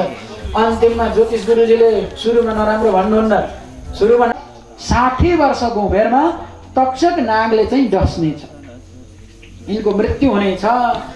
त यिनलाई दुईटा पुत्र उपसर्जितात, ब्राह्मणका छोराले ब्राह्मण पुत्रले श्राप दिनेछन्, तक्षक नागले डस्नु परोस् भनेर, र यिनीको तक्षक नागको डसाइबाट मृत्यु हुन्छ। तर तपाईले एउटा कुरा ढुक्क भन्नुहोस्, यिनको अपगति हुँदैन, यिनको उत्तम गति हुनेछ। सर्पले डसे तापनि भागवत सुनेर यिनको मुक्ति हुनेछ भनेर यसरी सम्पूर्ण बालकको भविष्यको बारेमा वर्णन गरेर सुनाउनु भयो। कुण्डली हेरेर गुरुजीहरूले बताउँदै हुनुहुन्छ, पहिले चाहिँ राम्रो राम्रो भनिदिनु भयो, अन्तिममा नराम्रो भन्नुभयो। हामीलाई पनि गुरुहरूले, ज्योतिष हेर्ने गुरुले अन्तिममा मात्रै नराम्रो भन्नुहुन्छ, सुरुमा राम्रो लाइयो। भगवान पनि केही समय यहाँ बस्नुभयो। आहुतो भगवान राज्ञा याजयित्वा दुजेर नृपम उवास कतिचिन मासान सूर्यराम प्रिय काम्यया, आफ्ना हितैषीका लागि प्रिय गर्नका लागि भगवान कतिचिन मासान उवास, कति 2-4 महिना बस्नु भयो। त्यस पछाडि फेरि ययौ द्वारवतीम द्वारकापुरी फेरि बिदा मागेर जानुभयो भगवान। एक दिनको कुरा हो। त कुकुरलाई पानी पालेको कुकुरलाई खानेकुरा दिन्छन्, कोहीले दिएर खान्छन् भन्ने कुरामा कुकुरलाई पनि खान दिन्छन्। जुन दिन मार्नका लागि अनेक उपाय गर्नुभयो, बेइज्जत गर्नुभयो, आज तिनैका घरमा दिएको खाएर बस्दै हुनुहुन्छ। यहाँ बस्नु उचित छैन, किनकि तपाईले जिन्दगीभर राम्रो काम गर्नु भएन, मर्ने बेलामा त कमसेकम राम्रो काम गर्नु पर्यो। आज विदुषीले लिएर जानुभयो, गइसकेपछि बिहानै ढोग्नलाई जाँदा छैन। माता पिता कसैलाई नभेटेपछि, बढी बा बढी आमालाई नभेटेपछि राजा युधिष्ठिर अत्यन्तै दुखी हुनुभयो। सज्जन एकछिन पछाडि आँखाभरि आँसु पारेर आँसु पुसेर अनि भन्छन्, अर्जुन वञ्चितो हम महाराज हरिणा बन्धरूपिणा एन मे परितं तेजो देव विस्मापनं महत्। हे दाजु, हामी बन्धुना हरिरूपिणा वञ्चित, हामी भगवान श्रीकृष्णले वञ्चित भइसकेका छौँ। भगवानले द्वारका छोडेर आफ्नो धराधाम छोडेर गइसक्नु भयो। यत् संश्रया द्रुपदगेहमुपागताना राज्ञं स्वयंवरं ते स्मरदोर्मदाना तेजोरितं खलु मया निहतस्य मत्सकाश्रयले गर्दा द्रुपद राजाकी पुत्री द्रौपदीको विवाह गर्न मैले पाएँ, हामीले प्राप्त गर्न पाएँ, विवाह गर्यौं। अर्जुन भन्छ द्रौपदीका धेरै नाम छन्। द्रुपद राजाले पालेकीले गर्दा द्रौपदी भइन्। द्रुपदस्य पुत्री द्रौपदी, द्रुपद राजाकी छोरी द्रौपदी। अनि यिनी आगाबाट जन्मेकी हुन्, यज्ञ गर्दा यज्ञसेनी यिनको नाम हो द्रौपदी। यिनी कसैको गर्भबाट जन्मेकी होइनन्, आगाबाट जन्मेकीले गर्दा यज्ञसेनी। कृष्ण भगवानले आफ्नै भक्त भएकाले गर्दा आफ्नो नाम दिएर कृष्ण पनि बनाइदिनु भयो। यिनको नाम पाञ्चाली पनि रह्यो, द्रौपदी पनि रह्यो, याज्ञसेनी पनि रह्यो। र यस पञ्चपाण्डवसँग विवाह गर्नुको कारण चाहिँ पुरुषोत्तम महात्म्यमा यहाँहरूले सुन्नुहोला। त गुणसुन्दरी यिनको नाम थियो, मेधावी नाम गरेका ऋषि थिए, तिनकी पुत्री यिनी थिइन्। र 5 चोटि शिवजीलाई पतिम देहिश्च माम पतिम देहि महादेव नान्यन मे चिन्तितम हृदि भनेर यसरी पुरुषोत्तम महात्म्यमा भनेकाले गर्दा यिनको विवाह 5 वटा पतिसँग भएको हो। त्यतिखेर भगवानले के आशीर्वाद दिनुभएको थियो? शंकर भगवानले भने, देवी तिनले त्यतिखेर के भने मलाई 5 वटा पति चाहिँ किन माग्यो भनेर शंकरले सोध्दा, मलाई त एउटा चाहिएको थियो, किन 5 वटा दिनुभयो भन्दा, तिमीले मागिहाल्यौ, मैले दिइहाले, तर तिमीलाई एउटा कुरा म आशीर्वाद दिन्छु, तिम्रो अर्को जन्ममा द्रुपद राजाका घरमा आगाबाट उत्पन्न हुन्छौ, गर्भबाट होइन। याज्ञसेनी नाम हुन्छ, आगोले फोहोर मैला पनि डढाउँछ। लासलाई पनि जडाउँछ, अपवित्र वस्तुलाई जडाउँछ, तर आगो कहिले अपवित्र हुँदैन। जसरी त्यसै गरी तिमीले 5 वटा पतिसँग बिहे गरे पनि अपवित्र बन्दिनौ। तिमीलाई कसैले द्रौपदी तिमीलाई अपवित्र भनेर ओमला उठायो भने त्यसैलाई पाप लाग्नेछ। मैले भगवान शङ्करले आशीर्वाद दिएका कारणले गर्दा आज द्रौपदीले 5 वटा पतिसँग विवाह गर्न पुगिन्। जुन परमात्माका कृपाले गर्दा द्रौपदीसँगको विवाह भयो। दुर्वासा ऋषिको त्यत्रो ठुलो कष्टबाट 10,000 शिष्यको कष्टबाट पनि आज बचाउनु भयो परमात्माले। त्यस्ता भगवानले आज हामीलाई छोडेर जानुभयो। यसरी भगवानले धराधाम छोडेको कुरा सुन्ने बित्तिकै द्रौपदीलाई मूर्छा परिन्। द्रौपदी पृथ्वीमा डङरङ्ग लडिन्। पृथाप्यनुसृत्य धनञ्जयोदितं नासं यदूनां भगवद्गतिं च ताम् एकान्त भक्त्या भगवत्यधोक्षजे निवेशितात्मो परराम संसृते। भक्तको मृत्यु भएको छ। द्वापर युगमा कुन्तीले भगवानको वियोगमा प्राण त्यागिन् भने के रे, द्वापर युगमा भने त्रेता युगमा भगवानको वियोगमा एकजना भक्तले प्राण त्यागेका छन्। ती को हुन्? राजा दशरथ। रामको वियोगमा राम राम कहे राम कहे राम राम कहे राम तनु परिहरि रघुवर वीर राहु गयो सुरधाम। रामको विजयको छ। अब यहाँ बसेर उचित छैन। पञ्च पाण्डवहरूले सबैले आज परीक्षितलाई राज्य दिने कुरा गरे। अभिमन्यु पुत्र परीक्षितलाई राज्य गद्दीमा राखेर अनि मथुराको राज्य वज्रनाभलाई राखेर त्यस पछाडि भगवानका प्यारा भक्त उत्तरापन्थतिर गए। युधिष्ठिर, भीम, अर्जुन, नकुल, सहदेव। युधिष्ठिर नरकको बाटो ढाँटेकाले गर्दा नरकको बाटो हुँदै जानु परेको भन्ने प्रसङ्ग अन्यत्रै रहेको छ, भागवतमा छैन। र त्यस पछाडि द्रौपदी पनि पछि आफ्नो बाटो लागिन् पतिका पछि र त्यस पछाडि विदुरजी पनि बाटो लाग्नुभयो। यसरी यिनीहरूले आफ्नो पौत्र नातिलाई राज्य दिएर उत्तरापन्थतिर गएको प्रसङ्ग यहाँ रहेको छ। जब यी राजा परीक्षित राज्य गद्दीमा बसेर राज्य गर्न लागे, यिनले इरावती नाम गरेकी पत्नीसँग विवाह गरे र यिनीका गर्भमा 4 वटा सन्तानहरू जन्मिए। शुल्कसेन, भीमसेन, उग्रसेन, जन्मेजय। जन्मेजय चाहिँ जेठा थिए अनि श्रुतसेन माइला, भीमसेन साइला, उग्रसेन कान्छा थिए भने त यस पछाडि आफ्ना 4 वटा छोरालाई हुर्काउन बढाउन लागे र एक दिन आफ्ना राज्यमा आज जानु पर्यो भनेर राज्यमा एक दिन शिकार खेल्नलाई राज्यमा जाँदा एउटा दुष्टले पृथ्वी रूपी एउटी गाईलाई अनि एउटा गोरुलाई 3 वटा पाउ काटेर एउटा पाउले मात्रै उभ्याएको रहेछ। घरि चरण प्रहार गर्दो रहेछ, घरि डन्डाले हिर्काउँदो रहेछ। ती आँखाभरि आँसु पारेर गाई रोइरहेकी छिन् अनि गोरु पनि रोइरहेको अवस्था, दयनीय अवस्थामा बाण खिचेर तँलाई म प्रहार गर्छु, मार्छु भनेर मार्न आँट्दा त्यतिखेर त्यसले क्षमा माग्यो। शरणमा परे, हजुर मलाई क्षमा गर्नुहोस्। नवर्तितव्यम भवता कथञ्चन क्षेत्रे मदीये तदधर्म शत्रु तम धर्म बन्धु, त अधर्म बन्धु होस्, मेरो क्षेत्रमा मेरा ठाउँमा नबस् भनेर गाली गर्नुभयो। उसले भन्यो जहाँ पनि तपाईँकै राज्य छ, जहाँ गएर म बस्नु तपाईँकै राज्य हो, त्यसै कारणले मलाई बस्ने ठाउँ दिनुहोस् भनेर यसले बिन्ती माग्यो। बिन्ती मागिसकेपछि तब यसलाई बस्ने ठाउँ दिनका लागि आज परीक्षितले बस्ने ठाउँ दिने विचार गरेर यिनलाई बस्ने ठाउँ दिए। 4 ठाउँ। द्युतम पारम स्त्रिय सुना यत्र धर्म चतुर्विधः।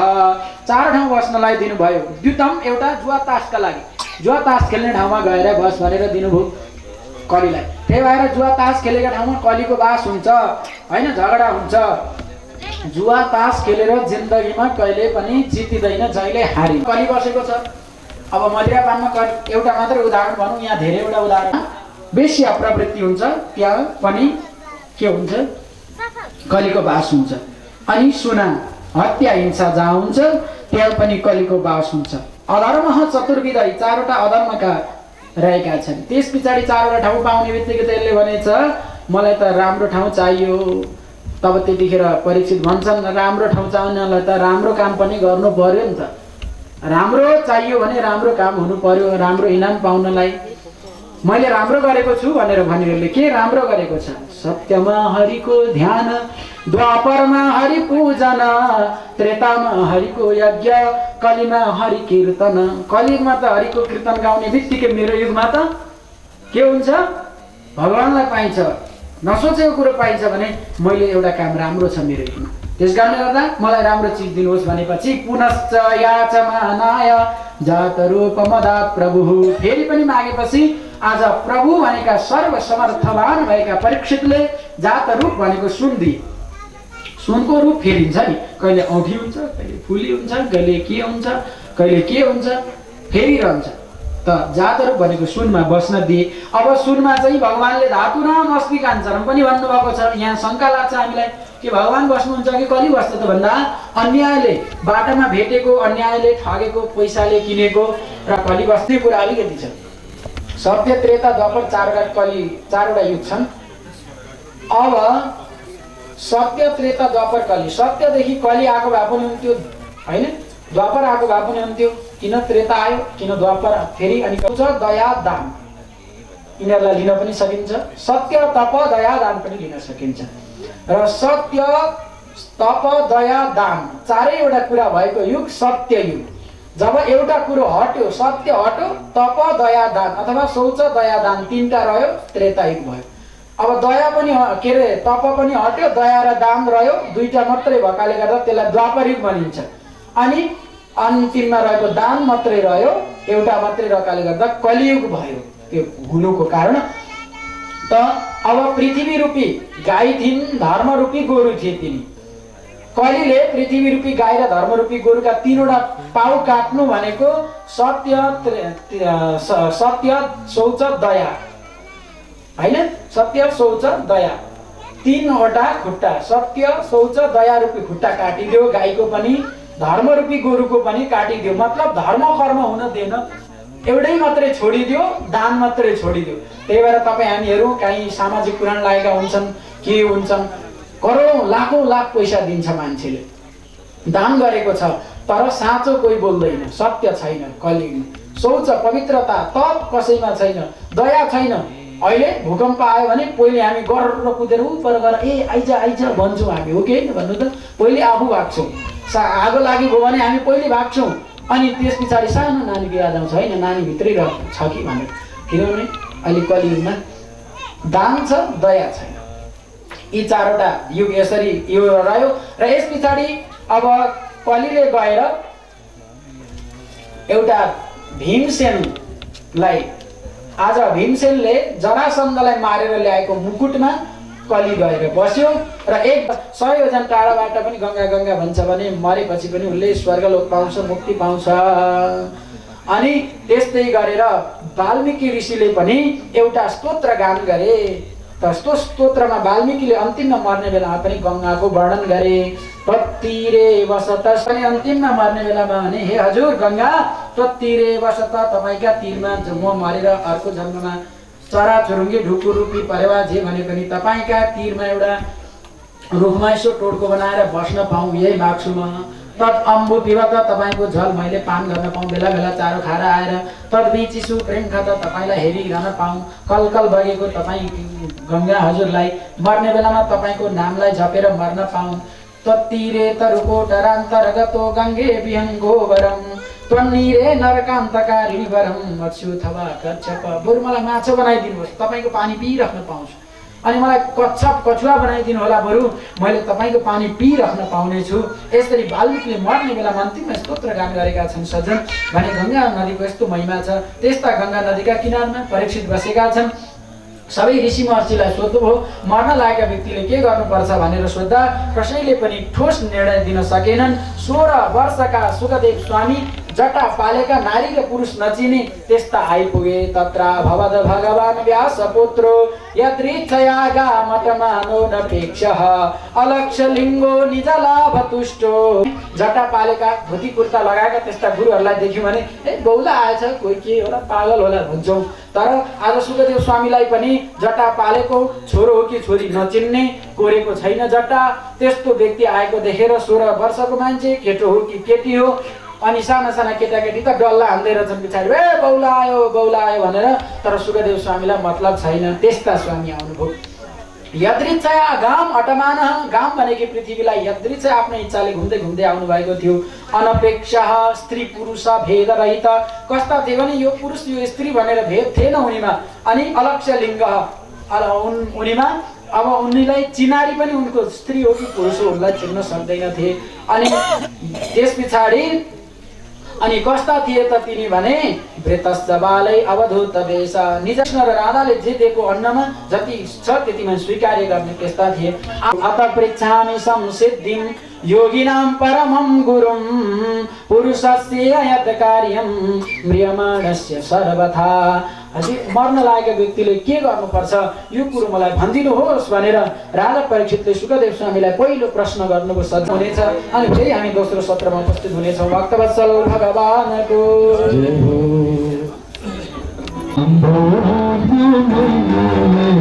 मान्छेले बोलेला लोकल कालमा राम्रो महिनाले मान्छेले बोलेला बिहानीको सिक्को थोपा बिहानीको सिक्को थोपा कृष्ण कृष्ण भन्छ राधै कृष्ण कृष्ण भन्छ लोकल कालमा राम्रो महिनाले मान्छेले बोलेला लोकल कालमा राम्रो महिनाले मान्छेले बोलेला।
किनकि कलियुगका व्यक्तिहरूको दिमाग साह्रै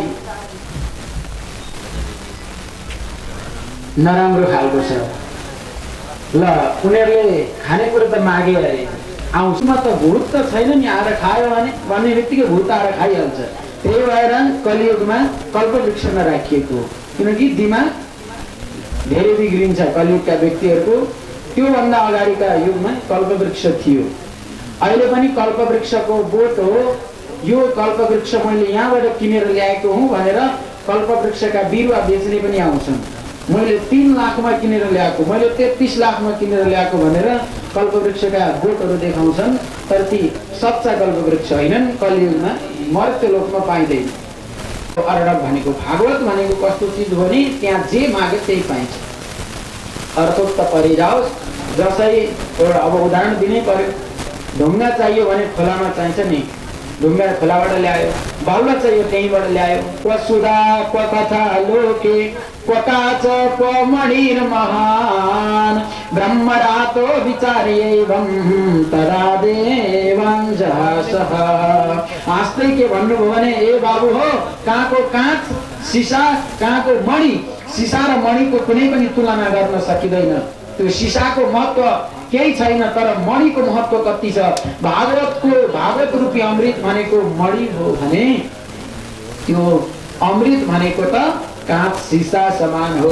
तिमीहरूले मणि चाहिँ सिसा ल्याएर दिएर अनि मणि लान खोज्ने मिल्दैन, म तिमीहरूलाई दिन्न। भागवत लागेका ठाउँमा भागवत कुनै चिजसँग तुलना गर्नै सकिँदैन, भागवतलाई साट्न सकिँदैन। तर चुप्प लागेर श्रोता भएर बसेका थियौ भने तैले सुन तैले नसुन भन्ने कुरो हुँदैन। कुनै पनि पुराण भन्ने गुरुजीले तपाईँ सुन्नु होला तपाईँ नसुन्नु होला कसैलाई भन्नुहुन्न। सनातन र सनत कुमार चार ऋषि बाटामा त नारदजी हस्याङ फस्याङ गर्दै बाटामा नि मोबाइल हराएको बेलामा भेट्छु कि भेट्दिनँ भनेर पैसा हराउँदा पर्स हराउँदा भेट्छु कि भेट्दिनँ भनेर जसरी खोज्दै हुन्छन् मान्छेहरू, त्यस्तै गरी नारदजी दौडेको देखेर सनकादिले सोध्नुभयो, हे ब्राह्मण तपाईँ कहाँबाट आउँदै हुनुहुन्छ, के का कारणले यो दुःख छ तपाईँलाई, मुख मलिन छ, के हरायो, गतवितको यथा जन सम्पत्ति हराएर खोजे जस्तो के भयो हजुर भनेर नारदजीलाई सोध्नुभयो। तब नारदजी भन्नुहुन्छ, हम तो पृथिवीं यातो ज्ञात्वा सर्वोत्तमामिते पुष्करं च प्रयागं च काशीं गोदावरीं तथा। एक दिनको कुरा हो, नारदजी भन्नुहुन्छ म पृथ्वी मण्डल घुम्नु पर्यो भनेर पृथ्वी लोकमा घुम्नलाई गएको थिएँ। पुष्कर गएँ, प्रयाग गएँ, काशी गएँ, गोदावरी गएँ, अनि हरिद्वार गएँ, कुरुक्षेत्र गएँ, त्यसै गरेर अनेक प्रकारका तीर्थहरू घुम्दै घुम्दै गएँ। कहीँ जाँदा पनि नापश्यम कुत्रचित् शर्म मन सन्तोषकारकम्, कहीँ जाँदा पनि मलाई मनमा सन्तोष पार्नेवाला कुरो कहीँ पनि मैले देखिनँ। शक्ति हो यी मेरा दुईटा छोरा हुन् ज्ञान र वैराग्य। अहम भक्तिरिते ख्याता इमौ मे तनयौ मतौ ज्ञान वैराग्य नामानौ कालयोगेन जर्जरौ। यी मेरा छोरा हुन् ज्ञान र वैराग्य, म भक्ति हुँ, तर कालका योगले समयका योगले गर्दा छोराहरू बुढा भए, म भर्खरकी भएँ। म उत्पन्न द्रविडा साहम, म उत्पन्न भएँ द्रविड नाम गरेका देशमा। कर्नाटकमा गएर अलिक बुढी भएँ, जोस 20-22-25 वर्षकी भएँ र म गुजरातमा जब गएँ बुढी भएँ। अनि एक दिनको कुरा हो, घुम्दै घुम्दै घुम्दै घुम्दै वृन्दावन आइपुगेँ। वृन्दावनम पुनः प्राप्य नवीनेव स्वरूपिणी जाताहं युवती सम्यक पृष्ठरूपा तु सम्प्रतम। म घुम्दै घुम्दै वृन्दावनमा आएँ। वृन्दावनमा आउँदा त म नवीनेव स्वरूपिणी भर्खरकी भएँ। त्यस्तो सुन्दर वृन्दावनमा आएपछि तर के गर्नु, म त सुन्दरी भएँ नि, मेरा छोराहरू वृद्ध भए। म यसै कारणले गर्दा सोचमा परिरहेको छु भनेर यो कुरा आफ्नो कुरालाई सुनाइसकेपछि नारदजीले म ज्ञानद्वारा यसो विचार गर्छु है भनेर सम्झिनुभयो। तर नारदजीले यसो विचार गर्नुहुन्छ, ए पक्का पनि यो कलियुगले गर्दा होला, धन्य छ वृन्दावन, जुन वृन्दावनमा जाने बित्तिकै तिमी तरुणी भयो। तर अब म तिमीलाई यसो विचार गर्दछु, कलियुगको कारणले गर्दा यस्तो भएको हो कि सनकादि ऋषि महर्षिहरूलाई यदा मुकुन्दो भगवान् क्ष्मं तत्त्वा स्वपदं गता तदिनाथ कलिरायात सर्वसाधन बाधक। नारदजी भन्दै हुनुहुन्छ सनकादिलाई, मैले भक्तिलाई यो कुरा भने कि जब भगवान श्री कृष्ण धराधाम छोडेर जानुभयो त्यही दिनदेखि कलियुग लाग्यो। कलियुग लागेपछि कलियुगमा चाहिँ नराम्रो कर्म गर्दा कलियुग प्रसन्न हुन्छ, नराम्रो कर्म गरे भने प्रसन्न हुन्छ। तर राजा परीक्षितले यसलाई बस्ने ठाउँ दिँदा 4 ठाउँ नराम्रा ठाउँमा दिनुभयो। दुतम पानम श्री असुना यत्र धर्मस्थ दुर्विध। 4 ठाउँ बस्न दिँदा पनि यसले चित्त नबुझाएपछि मलाई राम्रो ठाउँ दिनुहोस् एक ठाउँ भनेर माग्यो। एउटा जुवा तासमा, अनि दुतम पानम मदिरापानमा, अनि त्यसै कारणले अर्को तेस्रो स्त्रीणाम, अर्को सुना हत्या हिंसामा दिएको थियो। त यसरी 4 ठाउँ दिँदा नमानेपछि तैँले राम्रो चिज पाउनलाई राम्रो काम गर्नुपर्छ नि भन्दा मैले राम्रो काम गरेको छु। के राम्रो काम गरिस्? यत् फलं नास्ति तपसा न योगेन समाधिना तत्फलं लभते सम्यक् कलौके शव कीर्तनात्। सत्यमा हरिको ध्यान, द्वापरमा हरि पूजन, त्रेतामा हरिको यज्ञ, कलिमा हरि कीर्तन।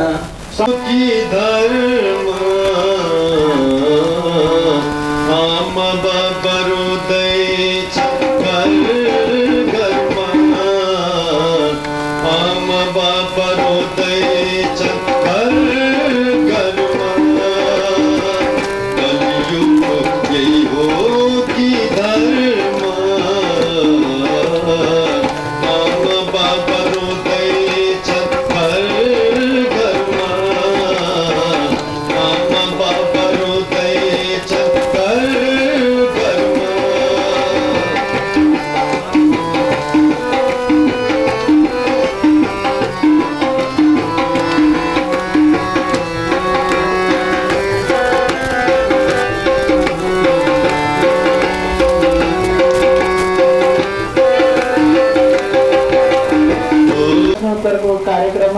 घरका कर्ताज्यू घोडराज इन्दुरा गौतम र सावित्रा गौतमद्वारा यो कार्यक्रम आजको प्रश्नोत्तर चल्दैछ भने 4वटा रिसर्च कार्ड ल्याउनु भएको छ र यो हामी यहाँबाट नम्बर यहाँलाई दिनेछौँ, यहाँले लगाउनु होला।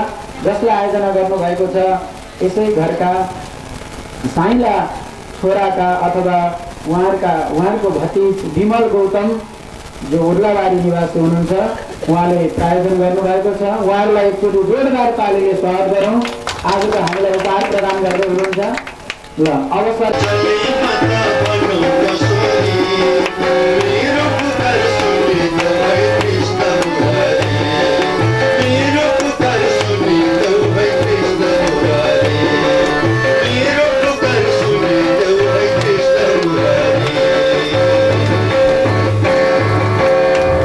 भक्तवत्सल भगवानको ल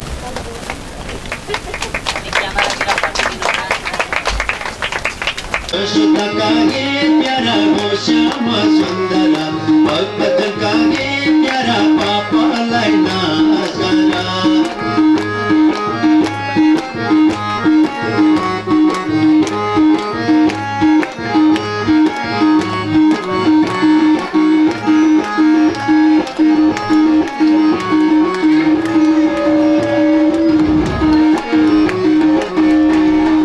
वसुदेवलाई आज्ञा भयो नारायणको बाता, झलमल बिजुली झै भयो आधी राता।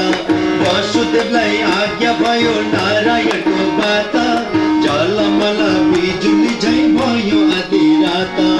यशोदा कागे प्यारा हो श्याम सुन्दरा भक्तजन कागे प्यारा पापलाई नाश करा। यशोदा कागे प्यारा हो श्याम